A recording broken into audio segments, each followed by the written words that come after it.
Welcome to the Infant Meal Pattern Training. This training is for sponsors who have infants in care. This training includes updates to the infant meal pattern that took effect on October 1st, 2017. For an overview of basic infant meal pattern requirements, refer to the CACFP Policy and Procedure Manual for Center-Based Sponsors Training, Chapter 9, Infants, Part 1 and 2. This training was revised on August 2018. The first year of life is a time of rapid growth, development, and establishing relationships. Physiologically, infancy is the time of greatest growth outside of adolescence. Most infants will triple their birth weight, increase in length 1.5 to 2 times, and experience rapid brain growth. In updating the CACFP meal pattern, USDA's Food and Nutrition Services, also known as FNS, made the meal pattern requirements to be more consistent with the most recent version of the Dietary Guidelines for Americans. However, the dietary guidelines do not provide recommendations for children under 2 years old. Therefore, when developing the updated infant meal patterns, FNS relied on recommendations from the American Academy of Pediatrics, also known as AAP. The AAP is the leading authority for children's developmental and nutritional needs from birth to 23 months. The new infant meal pattern was developed with the following goals: to encourage and support breastfeeding, to promote developmentally appropriate meals, and to provide more nutritious meals for infants. This new meal pattern started on October 1st, 2017. Items in bold on the screen reflect new guidelines that took effect October 1st, 2017. Here are the new requirements for the infant meal pattern. To support developmentally appropriate meals, the infant meal pattern now has 2 age groups. These age groups are birth through 5 months and 6 through 11 months. This means that the day the infant turns 6 months of age, they will start the meal pattern for the 6 to 11 month age group. The day the infant turns 1 year is the day he or she is no longer following the infant meal pattern. The 1-year-old child will follow the meal pattern for children ages 1 to 2. Solid foods are gradually introduced around 6 months of age as developmentally appropriate for each individual infant. To encourage and support breastfeeding, meals are now reimbursable when a mother breastfeeds on site. When breast milk or infant formula is the only component offered, the infant meals or snacks are reimbursable when served to participants aged birth through 5 months.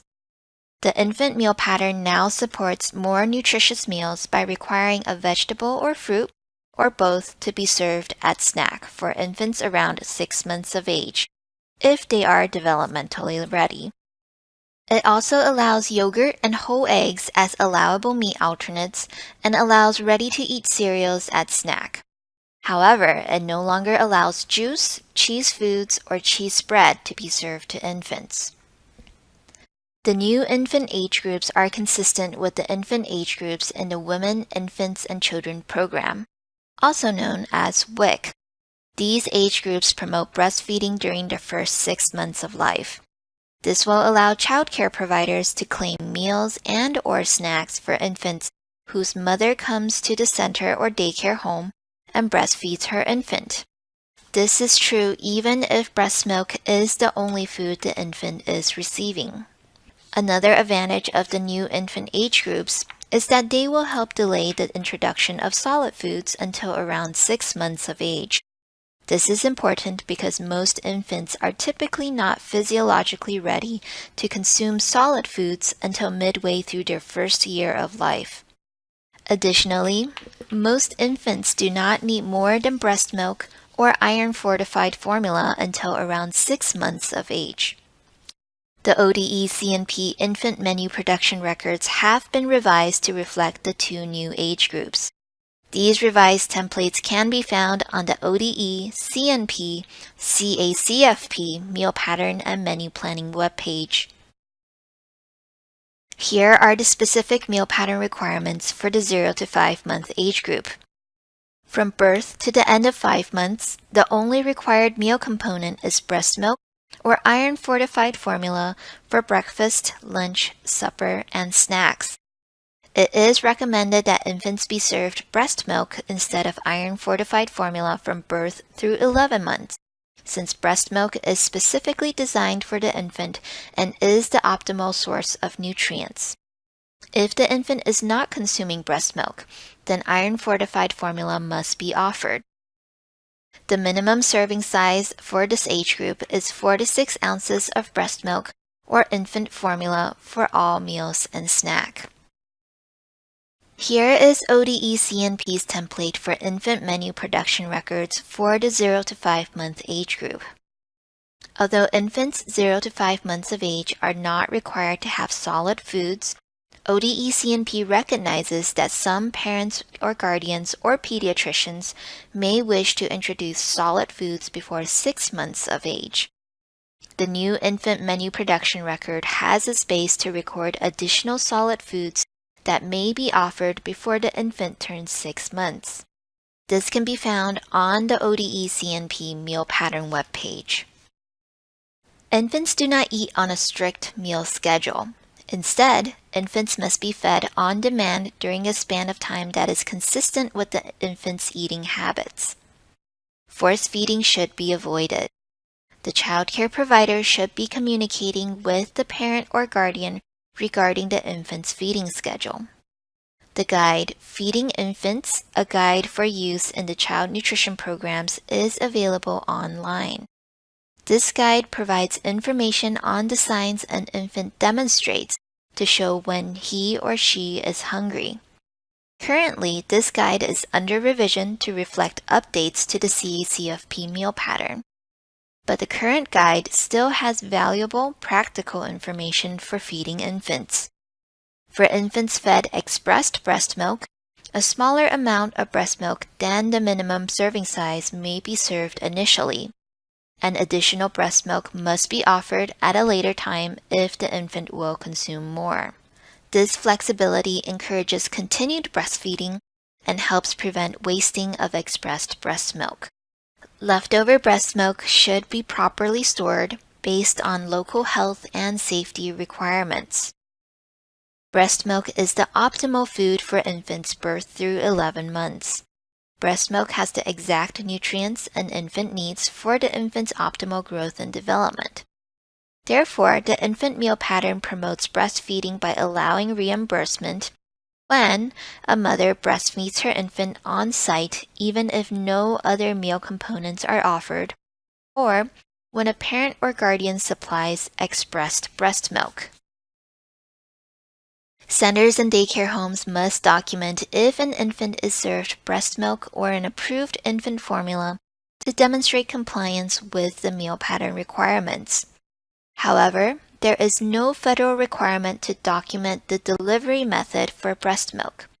For example, whether the breast milk was served in a bottle by the center or daycare provider, or if the mother breastfed on site.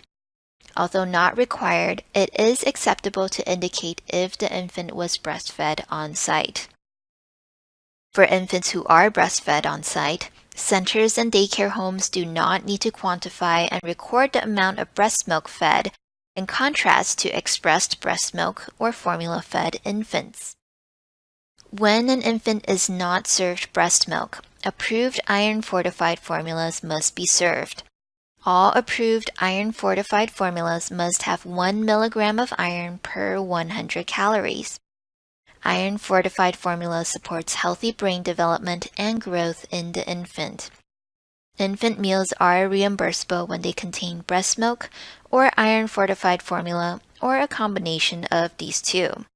The combination of breast milk and iron-fortified formula can be either expressed breast milk and iron-fortified formula, or the mother directly breastfeeding her infant and supplementing with formula after she is finished nursing. Centers and daycare homes with infants in their care must offer at least one type of iron-fortified infant formula. In Oregon, centers inform parents and guardians of the center-provided formula on the child enrollment form. The formula name is documented in the infant formula selection section of the child enrollment form. The parent or guardian must mark whether they accept or decline the center-provided formula. Parents or guardians may decline the formula and provide their own. Any formula served in meals or snacks claimed for reimbursement must be regulated by the FDA and meet the iron fortification requirements. This means that formulas manufactured outside the United States are likely not regulated by the FDA and therefore not creditable in the CACFP. Parent or guardian provided infant formula must meet this requirement for the meal to be reimbursable. Parents and guardians are allowed to provide only one component of a reimbursable meal. For infants who only require breast milk or formula, parent-provided breast milk or formula can be considered the one parent or guardian supplied component, and the meal can be creditable. Even when infants are developmentally ready for solid foods, parents or guardians can still only provide one component in a reimbursable meal.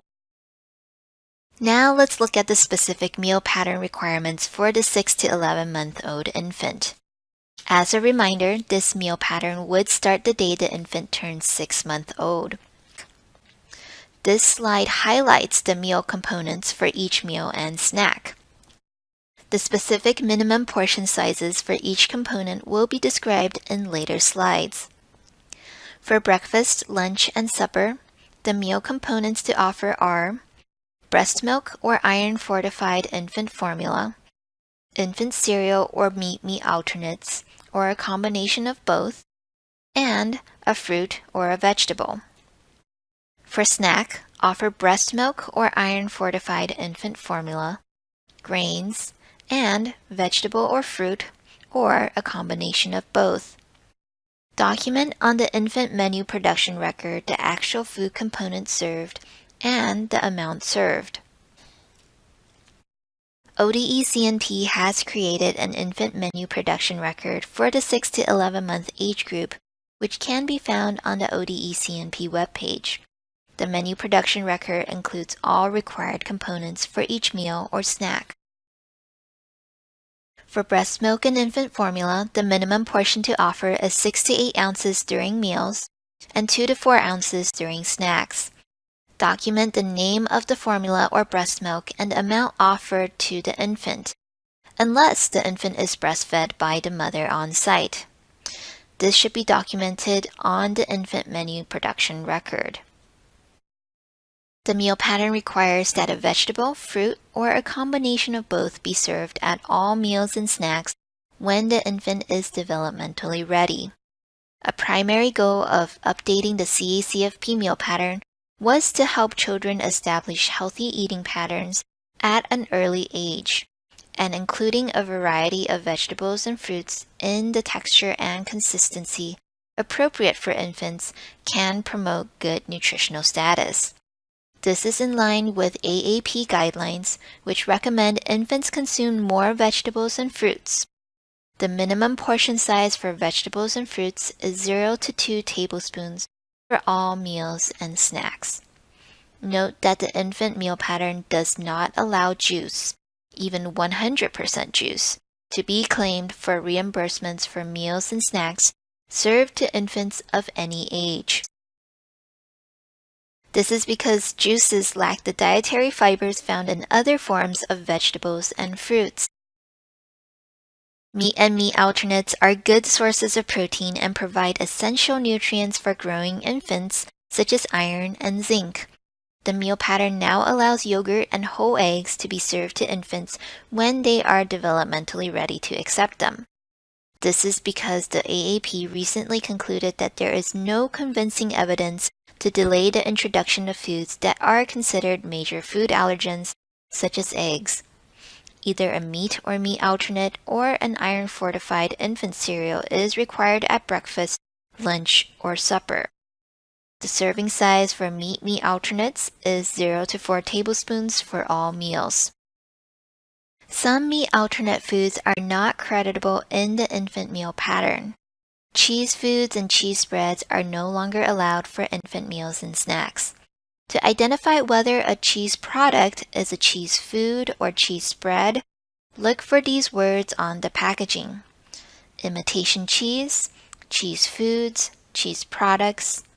Some common cheese food items are cheese whips, cheese with pimento, and cream cheese. If these items are served to infants as a meat alternate component, the meal will be disallowed. Iron-fortified infant cereals are often the first grain served to infants because they are often the easiest to digest and the least likely to cause an allergic reaction. Either an iron-fortified infant cereal or a meat or meat alternate must be served at breakfast, lunch, and supper when infants are developmentally ready. The minimum serving size is 0 to 4 tablespoons for all meals. At snack time, a grain item must be served when the infant is developmentally ready for solids. Iron-fortified infant cereals are allowed, and to provide greater flexibility for the meal planner, breads, crackers, other age-appropriate grain products found in Exhibit A, Group B, and ready-to-eat cereals meeting sugar limit thresholds may also be served.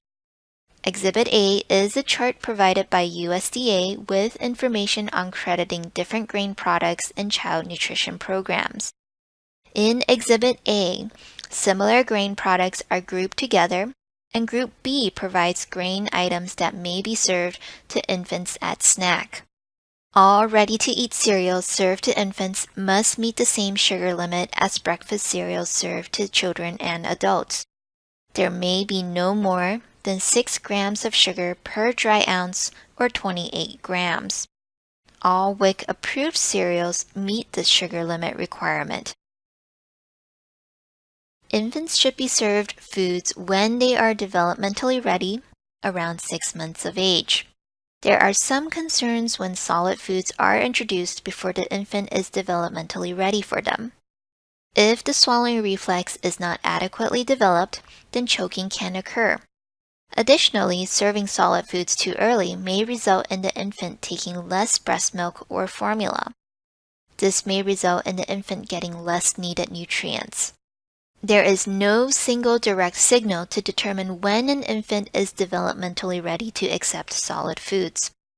An infant's readiness depends on his or her rate of development. Centers or daycare homes should be in frequent communication with an infant's parent or guardian about when and what solid foods should be served while the infant is in care. As a best practice, FNS recommends that parents or guardians request in writing when the center or daycare home should start serving solid foods to their infant. The American Academy of Pediatrics, also known as AAP, has offered the following guidelines to help determine if an infant is developmentally ready to begin eating solid foods. These guidelines include: the infant is able to sit in a high chair, feeding seat, or infant seat with good head control. The infant opens his or her mouth when food comes his or her way. He or she may watch others eat, reach for the food, and seem eager to be fed. The infant can move food from a spoon into his or her throat, and the infant has doubled his or her birth weight and weighs about 13 pounds or more. Developmental readiness varies by child. A child should not be forced if they or their parent or guardian are not ready for solid foods to be introduced. Allowing solid foods to be served when the infant is developmentally ready better accommodates infants' varying rates of development and allows centers and daycare homes to work together with parents or guardians to determine when solid foods should be served. To accommodate each infant's varying rate of development, the meal pattern starts with a minimum serving size beginning with 0. This means that some infants 6 months of age or older may not be developmentally ready for solid food and would not be receiving any solid foods. The serving size of the different solid food components for these infants would be 0. This accommodation also allows for the gradual introduction of solid foods one at a time over the course of a few days. Infants may be developmentally ready to accept solid foods before 6 months of age or after 6 months of age. Infant eating habits may change. Some infants may eat certain foods one day during the week but not the next. Once the infant has been introduced to solid foods because they are developmentally ready, it is important to try and continue to introduce solid foods even if they are not accepted the first or second time. Once solid foods are provided, the child care provider must continue to provide solid foods. In general, infants should be consuming solid foods from all required food groups, such as vegetables, fruits, grains, and meat alternate foods, by 7 to 8 months of age. Since solid foods are introduced gradually, meals and snacks consistent with the infant's eating habits should not be disallowed. It may be appropriate to serve the solid food only once per day. The infant does not need to be offered a solid food component as part of every meal until the infant has established a tolerance for the solid food component.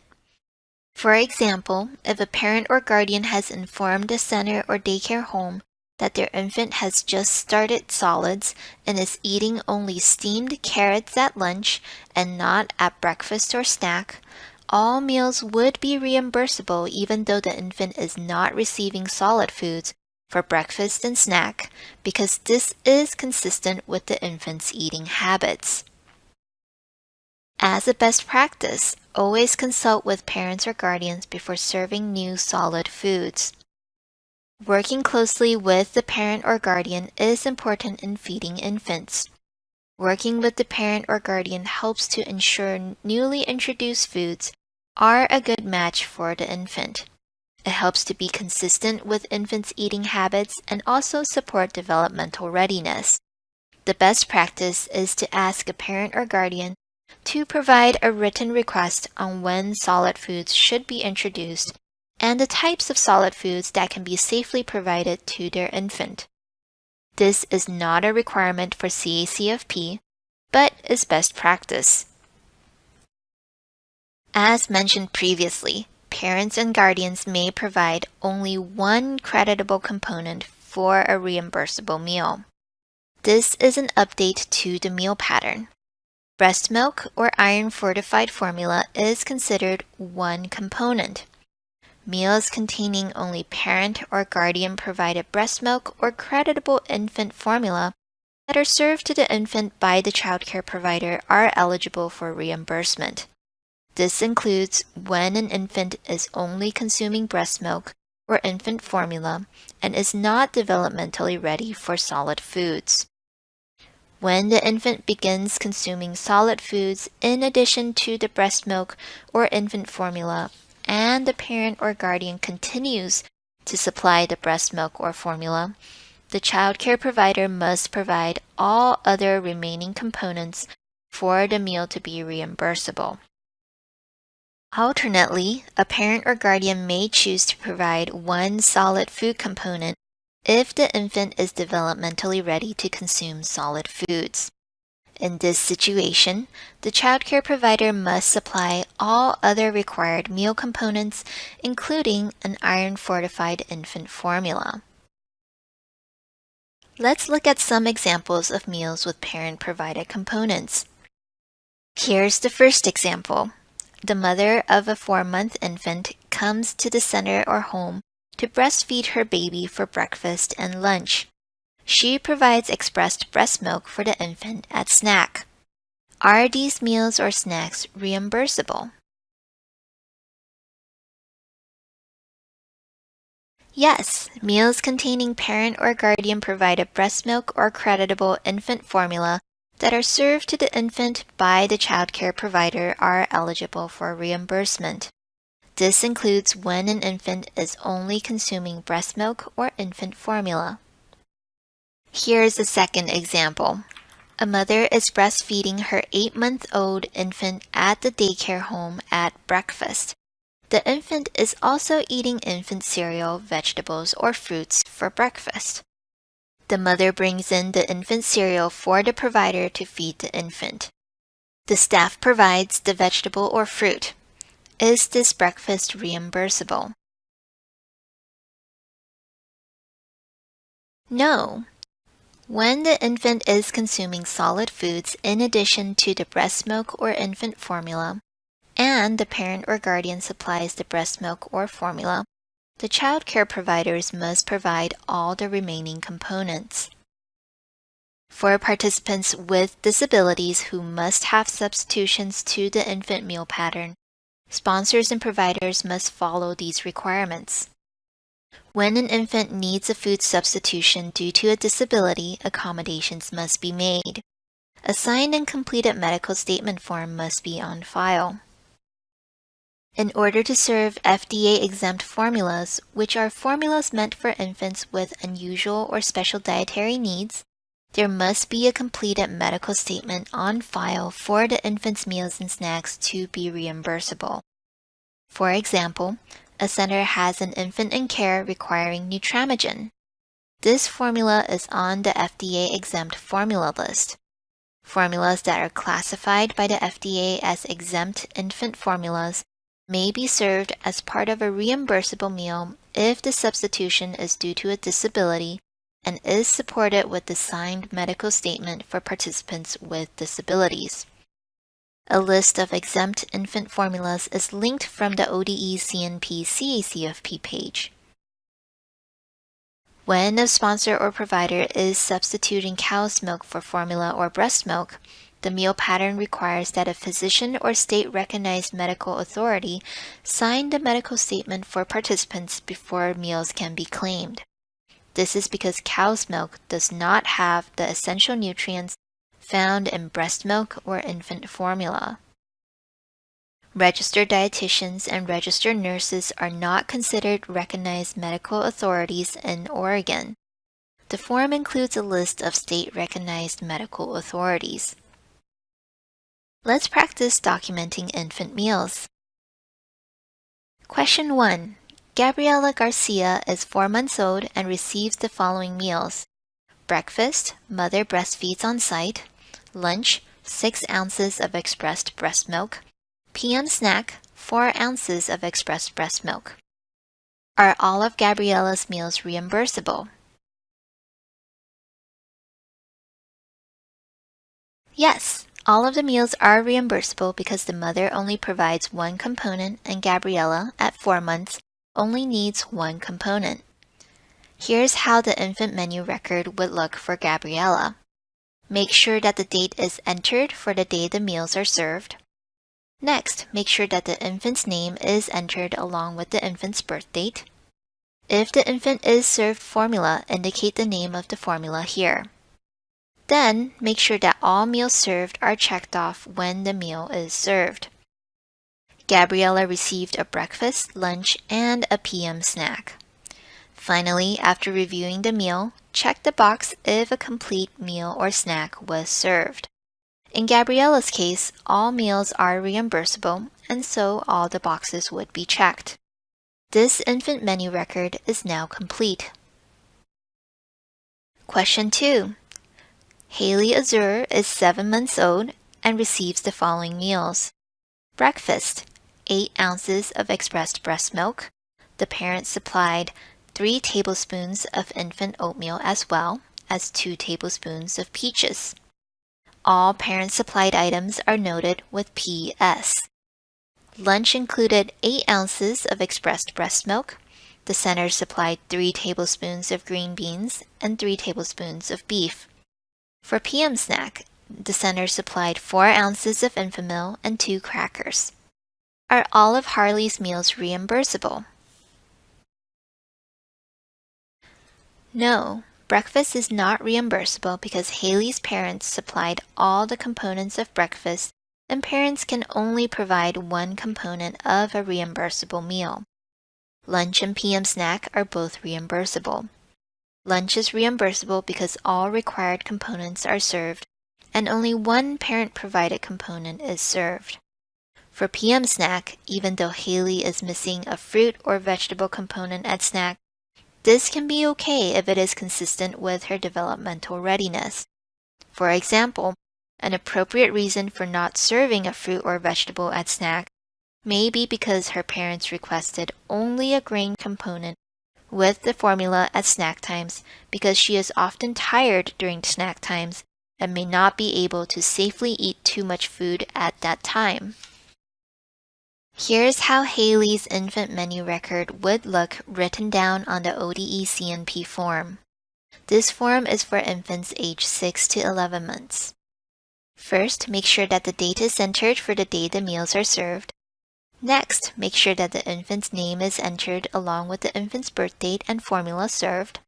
Haley is served infant meal for one meal, so enter that here. Sometimes you may have infants who are fed breast milk and supplemented with formula. This is okay. For the infant menu record, make sure that the formula is listed when that is served. Then, enter in all the foods served. Record the actual foods offered. Items with PS indicate that the items are parent supplied. Finally, after reviewing the meal, check the box if a completed meal or snack was served. Note that there is no check mark for breakfast because Haley's entire meal was supplied by her parents, and reimbursable meals can only include a maximum of one parent-supplied item. There are checks for lunch and PM snack, indicating that a completed meal had been served. For question 3, you have Jack Lee, who is 10 months old and receives the following meals. For breakfast, 8 ounces of Similac Sensitive, 3 crackers, and 2 tablespoons of pear, all center supplied. For lunch, Jack receives 8 ounces of Similac Sensitive, 3 tablespoons of ground pork, and 3 tablespoons of sweet potatoes. Finally, at snack, Jack receives 2 ounces of apple juice and 3 crackers. Are all of Jack's meals reimbursable?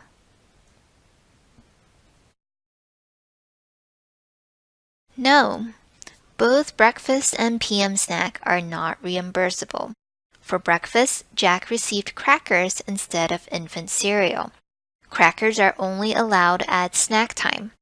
If a grain is served at breakfast or lunch for an infant, it must be an iron-fortified infant cereal. For snack, apple juice was provided for the fruit component, and juices, even 100% juices, are no longer creditable for infant meals.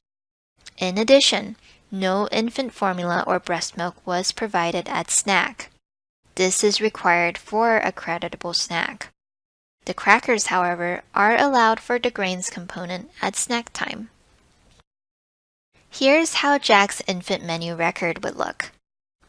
Like before, the date should be included up top. And just like before, make sure that the name, birth date, and formula is entered. Next, record all actual foods offered. Finally, check which meals are complete and reimbursable. In this case, breakfast, PM snack are not checked off. The breakfast because of the crackers served, and the PM snack for not having formula and serving apple juice, which is not allowed in the infant meal pattern. To conclude, here are the changes to the infant meal pattern that started on October 1st, 2017. Meals may be reimbursed when a mother breastfeeds her infant on site. There are now 2 age groups, the birth to 5 months age group and the 6 to 11 months age group. Infant meals now provide more nutritious meals and snacks by requiring vegetables and fruits to be served when infants are developmentally ready, allowing ready-to-eat cereals at snack in addition to crackers, breads, and iron-fortified infant cereal, and not allowing juice, cheese foods, or cheese breads for the infant meal pattern. Finally, any infants which are served FDA Exempt Formulas or cow's milk in place of either breast milk or iron-fortified formula must have a signed medical statement on file in order for their meals to be reimbursable. Thank you for participating in the CACFP New Meal Pattern Training. If you have any additional questions, please contact your assigned child nutrition specialist. We greatly appreciate the work that you do to fuel Oregon's future.